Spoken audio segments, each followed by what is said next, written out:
The ship did not crash. That was the first strange thing. It came down slow, slower than any object that size had a right to move, like something being carefully set on a table by hands too large to see. No fireball, no shockwave, no crater. It simply arrived, settling into the red clay fields outside Dillon, South Carolina, on a Tuesday morning in October, the same week the county fair was supposed to open and the same week Maya Osei had decided, firmly and without drama, that she was done with everything. She had put an end to the engineering consultancy that had consumed 12 years of her life. She had given up on the Columbia apartment, which continued to smell like her ex-husband's coffee even 2 years after his departure. Done with being the person everyone called when something was broken and no one called any other time. She had driven to her grandmother Nana C's farmhouse on Route 9 with 2 bags, a laptop she promised herself she wouldn't open, and a box of her grandmother's favorite lemon cookies bought from a bakery on Sumter Street. She planned to sleep late. She planned to sit on the porch.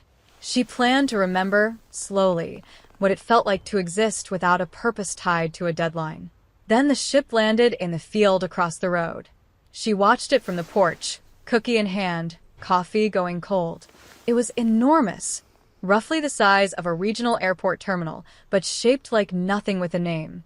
It was not a saucer, nor a cylinder, nor any of the Hollywood shapes that people had spent decades imagining. It looked more like something organic that had been interrupted mid-growth. Asymmetrical. Its exterior was textured, resembling the bark of a tree that had endured multiple lightning strikes. There were structures on its surface that might have been windows or might have been wounds. It made no sound when it landed. It made no sound at all. Within 4 hours, the military had cordoned off a 2-mile radius. Within 6 hours, the county fair was officially canceled. Within 8 hours, Maya's phone was ringing with a number. She didn't recognize the call and answered it only because Nana C was asleep, not wanting the vibration to wake her. "Ms. Osei," said a voice that was professionally calm, as people are only calm when they are actively preventing themselves from screaming. "My name is Director Aldous Fenn. I'm with a federal coordination office you've never heard of. We have a situation." "I can see it from the porch," she said. A pause. "Yes. We know where you are. That's why we're calling." She looked at the ship. The ship, somehow, seemed to look back, not with anything like eyes, but with the particular attention of a thing that has been waiting. "They left something on it," Fenn said. "A message. Of a kind. We need someone who understands broken systems." "I'm retired," Maya said. "Ms. Osei." "I said I'm retired." She hung up. She sat on the porch for another 40 minutes. She ate 2 more cookies. She watched the floodlights come up around the perimeter as evening dropped. She listened to Nana C snoring faintly through the screen door. She thought about all the broken things she had fixed in her life and the particular exhaustion of being known only for them. Then she picked up the phone and called Fenn back. "Tell me what kind of broken," she said. They gave her a badge that was clearly printed in the last hour. The laminate still had that fresh, slightly chemical smell, and walked her past 3 checkpoints and 2 nervous-looking generals to a trailer that had been set up as a makeshift briefing room 50 yards from the ship's nearest edge. The ship, up close, was even less describable. The texture she'd seen from the porch was not bark, exactly, but something that behaved like bark, layered, directional, with a grain that seemed to run in patterns suggesting intention. There were sections of it that reflected light in ways that didn't quite match the angle of the floodlights. There were other sections that seemed to absorb light entirely, not like shadow, but as if the surface had decided light was irrelevant. She made herself stop staring and went into the trailer. Fenn was a tall man with the posture of someone who had once been athletic and was now mostly worn out. He had the kind of eyes that had seen enough unusual things that they no longer widened at new ones. He shook her hand once, firmly, and pulled up a screen. 18 hours ago, he said, we detected a signal from the ship. Not radio. We were unable to identify any specific bandwidth for it. Our linguists and physicists have been on it since it arrived. He clicked to the next slide, a visual rendering of the signal rendered into something approximating symbols. They've made partial progress. They have made sufficient progress to comprehend the essence of the message, if not its entirety. Maya studied the symbols. They were not letters. They were not mathematical notation in any recognizable tradition. They looked more like, she searched for the word, receipts. Detailed records of transactions, losses, and departures. It's a disclaimer, she said. Fen blinked. Our linguists called it an. It's a disclaimer, she repeated. Look at the structure. This section here, she pointed, is a list. This section is conditional. This section is a release of responsibility. She sat back. Whatever built this ship is telling us, formally and with documentation, that it's not their problem anymore. The silence in the trailer was very particular. They abandoned it, said a woman in the corner that Maya hadn't noticed. Young, glasses, a tablet clutched to her chest like a shield. We figured that much. But we didn't know if it was intentional. Oh, it's intentional, Maya said. This is a legal document, or the equivalent of one. They didn't crash here. They didn't lose this thing. They put it down here and they signed off on it. She looked at Fen. Why here? We don't know. Why us? Why Earth? We don't know that either. Maya looked back at the symbols. There was one cluster near the bottom of the document, if document was even the right word, that didn't fit the legal structure of the rest. It was irregular. It repeated. It had a quality she could only describe as different in tone, the way a handwritten note at the bottom of a formal letter is different from the letter itself. What's this part? She asked. Fen exchanged a look with the woman in the corner. That's the part we can't translate. What does it feel like? Maya asked. Not literally. What does it feel like? The woman in the corner said quietly, it feels like an apology.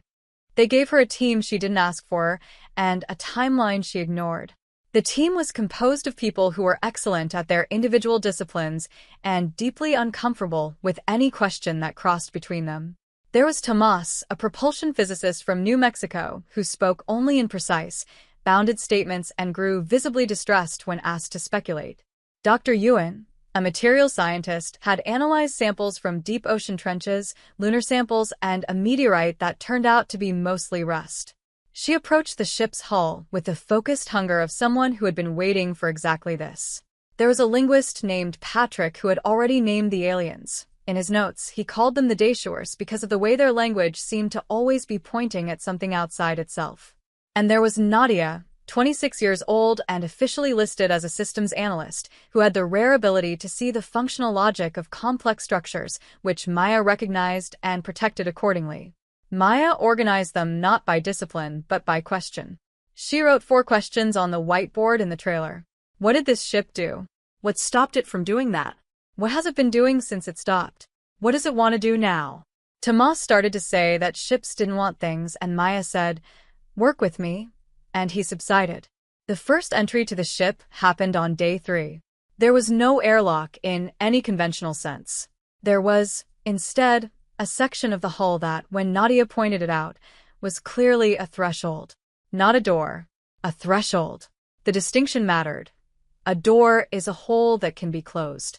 A threshold is a place where one condition ends and another begins. Crossing it didn't require any mechanism. The hole in that section simply permitted passage, like walking through a membrane that had decided to accept you. Inside was not dark. It was not lit exactly either. The interior had its own quality of visibility. Everything was perceptible without any identifiable light source, as if the ship generated a kind of ambient coherence that let the eye understand shape and depth without needing photons to do the usual work. Colors were mostly absent. Everything was in shades of gray, deep amber, and a particular non-blue hue that none of them had a word for. It was also clearly hurtful. Maya had worked with broken systems long enough to know that breakage had a feel before it had a diagnosis. There was something about the interior of the ship that communicated damage the way a person communicates grief, not in any single visible sign, but in a total quality of presence. The air, if it was air, moved in patterns that suggested interrupted circulation. There were structures along the walls that looked like they were meant to interface with each other but had stopped short of doing so, arrested in postures of incomplete connection. It's not dead, Nadia said quietly beside her. No, Maya agreed. It stopped itself. Maya looked at her. It's not broken from impact or failure, Nadia said, her eyes moving across the interior with that particular focus she had. It shut something down deliberately, like a circuit breaker. Something happened, and it chose to stop rather than continue. Maya stood still for a moment in the amber non-light. She had dedicated her entire career to repairing broken things. She had never, before now, stood inside something that had chosen to break itself. Okay, she said softly. Let's find out what scared it. Patrick's translation work moved faster once they were inside. The ship's interior surfaces were covered, in places, with the same symbolic language as the exterior message, but here it was not formal. Here it was dense, layered, and sometimes frantic in its compression. Patrick called it marginalia. Notes hurriedly written by someone who knew the formal documentation was already finished. Maya sat with him for 6 hours one night, going through a section of the corridor near what they'd started calling the core, the central chamber where the deliberate shutdown appeared to have originated. The Deshures, Patrick said, he'd committed to the name now, used it without apology, have a very unusual relationship with failure. In their language, the word for failure and the word for completion share the same root. Their writing doesn't distinguish between a thing that stopped because it was finished and a thing that stopped because it broke. He traced a symbol cluster. Every system, in their worldview, is always in the process of ending. There's no expectation of indefinite continuation. That sounds peaceful, Maya said. I think it used to be, Patrick said carefully. But this, he indicated the frantic marginalia, this is something that doesn't fit that framework. Something happened that their language of graceful endings couldn't account for. What? Something didn't end when it was supposed to. He pointed to a sequence of symbols that repeated throughout the marginalia, always in the same cluster, always with a particular surrounding notation that he'd come to recognize as distress. This, he said, is the closest I can get to translating this cluster. The return that should not be. Maya stared at it. Something came back, she said. Something came back that they had already completed, already ended, already grieved. And it came back changed. The trailer was quiet except for the distant generator hum. And the ship, Maya said slowly, encountered this thing. And rather than complete its mission, Patrick said, it stopped. It removed itself. It came here, and it stopped. To protect them, Maya said. From what it had found. Patrick nodded. Or, to protect us. Nadia found Maya outside the perimeter at 11 p.m., sitting on the hood of her car, which she had driven to the edge of the access road as close as protocol allowed to Nana C's farmhouse. Nana C herself was sitting on the porch, visible in the yellow light, unimpressed by the military cordons, as she had been unimpressed by most things in her 81 years. You're not supposed to be out here, Nadia said. I'm not inside the perimeter, Maya said. I'm just outside it. Nadia sat on the hood beside her. They were quiet for a while. She looks good, Nadia said, nodding toward the porch. She's going to try to come over here tomorrow, Maya said. I know that look. She's done being told to stay put. Can she? I'm going to bring her in, Maya said. Maya officially introduced her as a civilian consultant. Nadia turned to look at her. She's 81. She's also the person who taught me how to read a broken system, Maya said. She was a floor supervisor at a textile plant for 30 years. She can look at a loom and tell you what's wrong with it by how the finished cloth sounds when it comes off the roll. She paused. She always said, the thing that broke isn't always where the breakage happened. The break starts somewhere else, earlier, quieter. You find the origin, not the wound. Nadia was quiet. I think the ship needs that, Maya said. I think we've been looking at the wound. I haven't found the origin yet. Above them, the stars were extraordinary. The floodlights around the perimeter were behind them, and the sky to the north was clear and very dark and very full. Maya had not looked at the stars in a long time. There had not been reason to. She looked at them now and thought about something that came back when it should have stayed ended. She thought about her ex-husband briefly, and then set that aside. What do you think the mission was? Nadia asked. Before it stopped, Maya looked at the ship's silhouette against the lit perimeter. Something exploratory, she said. Something about mapping endings. She described the process as cataloging what completes and what doesn't. She paused. Patrick thinks they were looking for what they call the far quiet, the edge of expansion, the place where everything that the universe started is finally, fully done. Did they find it? No, Maya said. They found something that was supposed to be done and wasn't. Nadia hugged her knees to her chest. That sounds terrifying. To a culture built around the beauty of endings. Yes, Maya said. I imagine it does. The next morning, Nana C walked across the road, past 2 checkpoints that had mysteriously waved her through, and into the briefing trailer with her walking stick and her lemon cookies, and she looked at the images of the ship's interior on the screens for a long time. Then she said, "The break isn't in the engine room, baby. The break is in the part that decides." They had referred to it as the core. Nana C called it the mind room, and the name stuck with an immediacy that embarrassed the scientists a little and was correct enough that they didn't fight it. The mind room was in the geometric center of the ship, accessible through a corridor that curved in a way that was technically a spiral but felt, when you walked it, less like navigation and more like consideration. As if the architecture was designed to give you time to think before you arrived.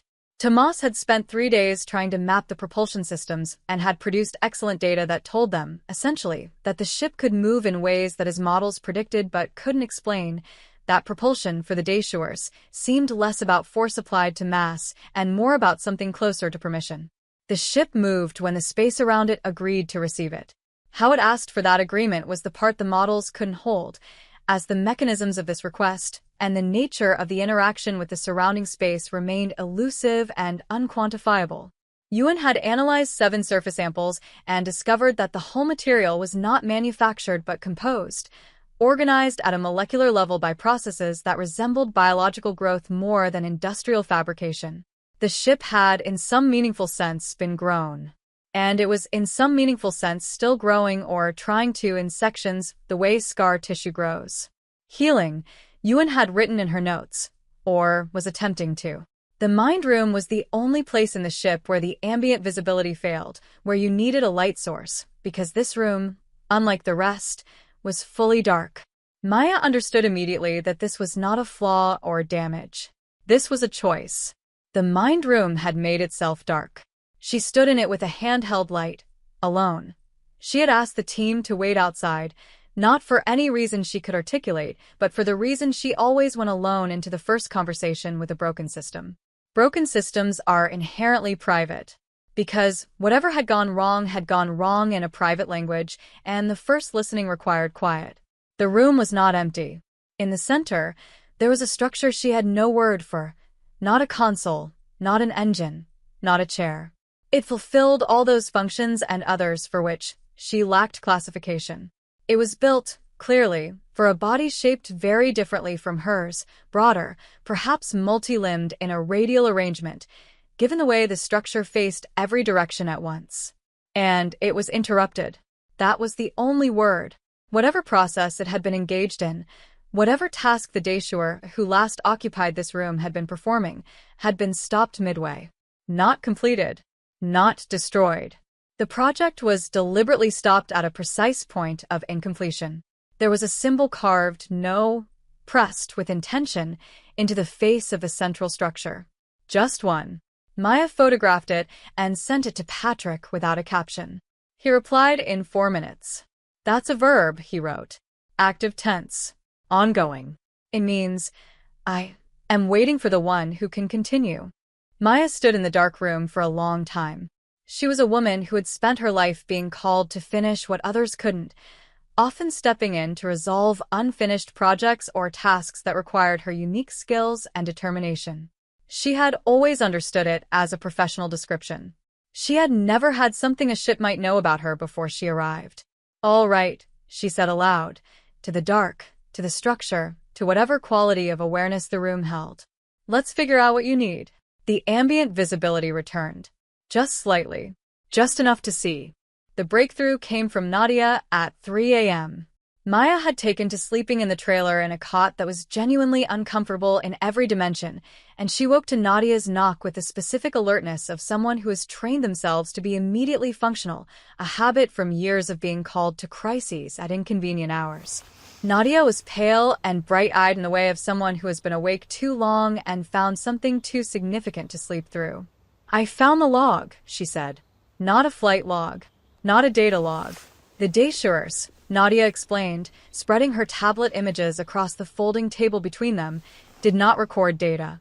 They recorded experience. Not in any metaphysical sense, but literally. The ship's recording systems were sensory rather than informational. They were designed to store the ship's encounters as closely as possible to how they occurred. Not numbers. Not charts. Impressions. Think of it like..." Nadia searched. "Like the difference between writing down that a piece of music was played in a certain key and recording the music itself. They recorded the music. Can we access it?" "I've been accessing it," Nadia said quietly, "for the last 6 hours. I didn't want to say anything until I was sure." She turned the tablet to show a visualization, her translation of the sensory record into something human instruments could interpret. It looked like a map at first, but that was just the shape of the rendering. What it actually was a journey. "They were out for a long time," Nadia said. "Decades, by my estimate. Traveling the outer bands, beyond any region we've mapped or named. We're searching for a place that is quiet and serene. And for most of it, she traced the visualization. The record is calm, consistent. It resembled a prolonged, serene examination. And then, she pointed to a region of the visualization that changed entirely, not in a sudden spike, but in a gradual, terrible alteration, the way a weather pattern changes as a storm system develops from the outside in. "They found a region of space," Nadia said, "where things that had ended were still active. Still, I don't know how to say this, still broadcasting. It felt as though the very space itself was reverberating. Not physically. I cannot map this onto our physics cleanly, in any way. But in the sensory record, it reads as..." She paused. "It reads as voices. Old voices. Things that had been completed long ago were still speaking. The trailer was very quiet. For them," Maya said, "that would be the end of their cosmology," Nadia said. "Everything they understand about existence is built on the idea that completion is final. Those endings are sacred, and they are real and permanent. And they found a place where endings weren't permanent, where completion was." "A lie," Maya said. "Or, at least a local truth," Nadia said carefully. "True in most places. Not true everywhere." Maya looked at the visualization for a long time. "The ship stopped to protect them," she said. "Not from physical danger. From knowing. From having to go home with that knowledge," Nadia agreed. "And the apology in the message." "The apology in the message was intended for us," Nadia stated. "For leaving us adjacent to that region of space without warning us.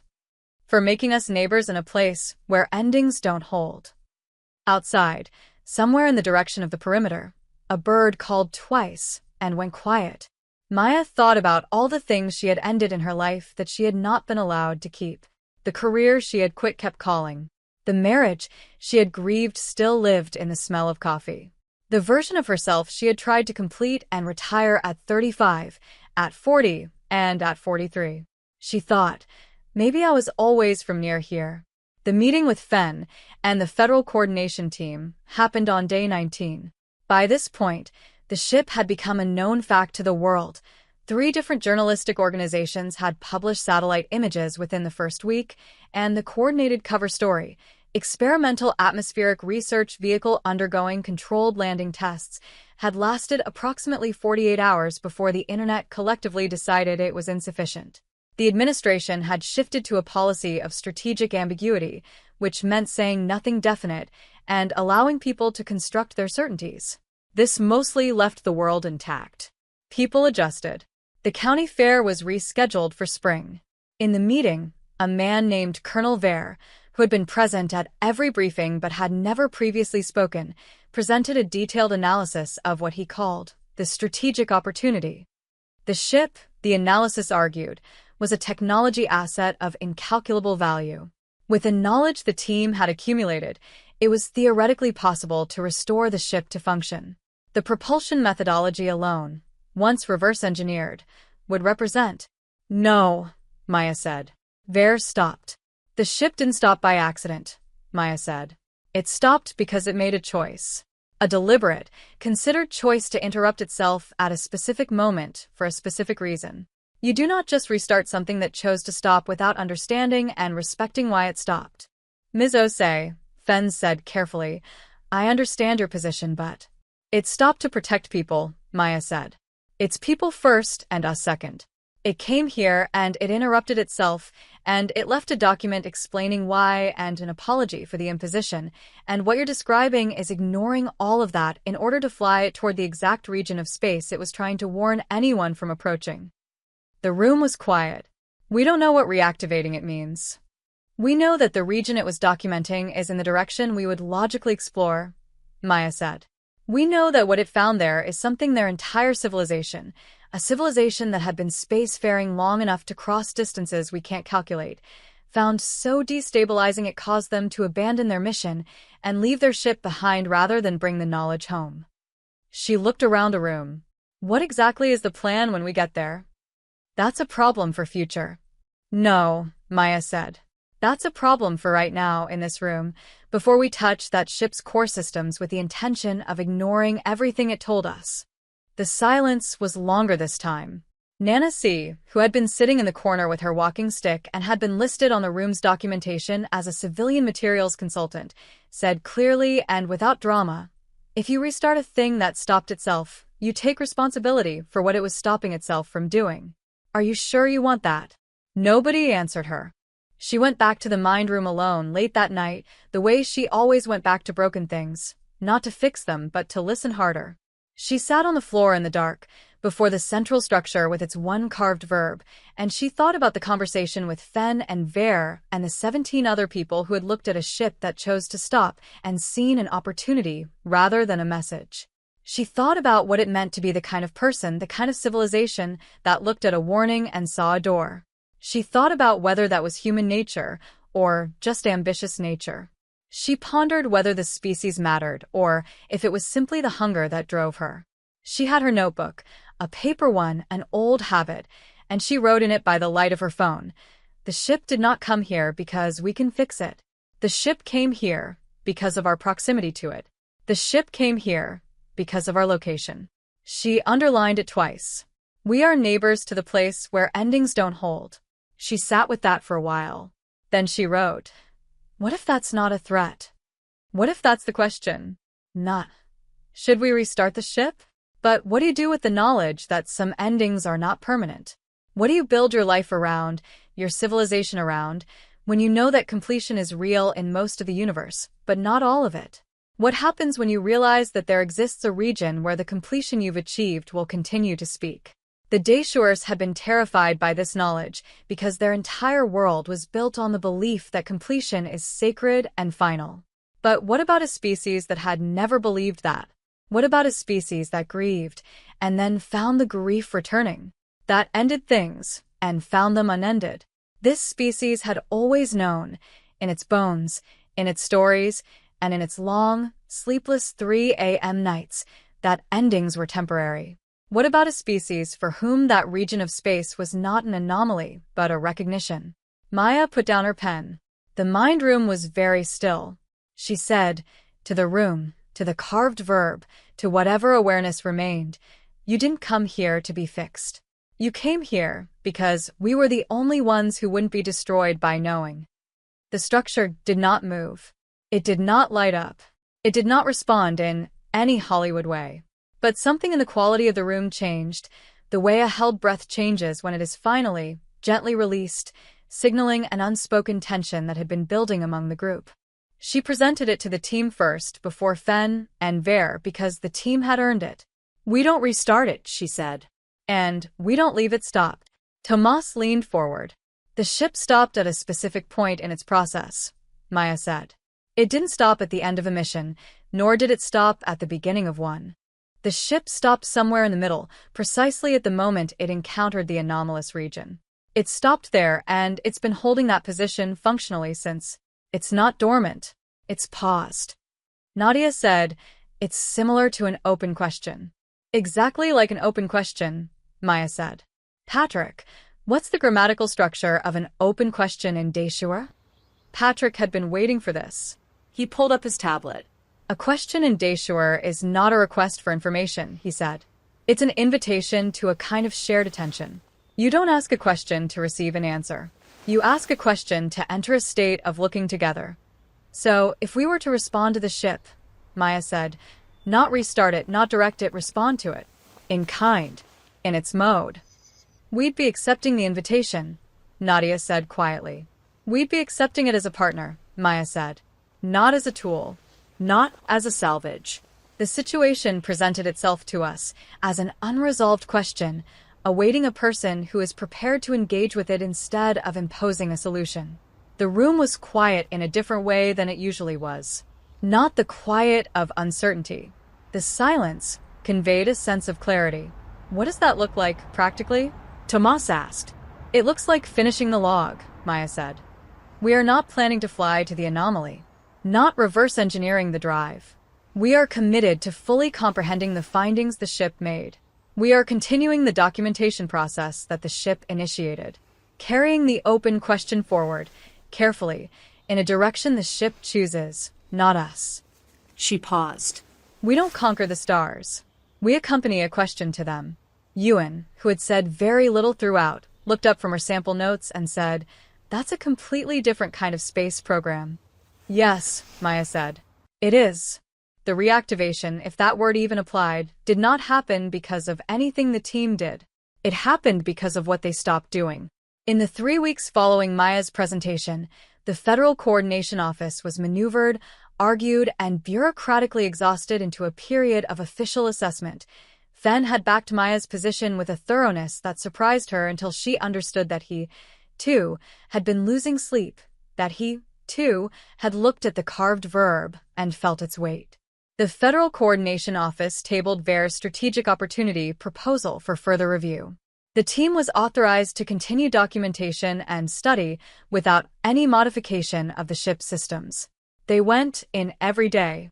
They sat in the corridors, in the functional rooms, and in the mind room. They worked on translation, on materials analysis, and on the sensory log. They asked questions they didn't try to answer. On the 31st day, the ship moved. Not physically. The ship did not change its hull or its position. But the interrupted structures along the corridor walls, the ones Nadia had identified as arrested in postures of incomplete connection, resumed. Not fully. Not all at once. 3 of them completed their connection slowly, over several hours, like a plant completing growth that was interrupted when given light again. The ambient visibility in the mind room increased. The central structure was oriented for the first time. Not toward Maya, specifically, but toward the team. The grouping of them was present and attentive, and for the first time since the ship's arrival, they were not trying to take anything away. Patrick, who had been sitting cross-legged in the corridor working on a new section of marginalia, looked up at the changed quality of the light and said, simply, "Oh, it likes us. It recognizes us," Maya corrected gently. "Is there a difference?" She thought about it. "Maybe not," she said. In the following days, parts of the ship that had been inaccessible became accessible, not through any mechanism, but through the hull threshold principle. The ship allowed it because it had decided to do so. New rooms opened. New records became available for Nadia's analysis. New symbol clusters appeared in the marginalia that Patrick read with increasing fluency and increasing emotion, his translations growing less technical and more. The only word was tender. It seemed as though the ship, surrounded by attentive companions, was revealing more of its narrative.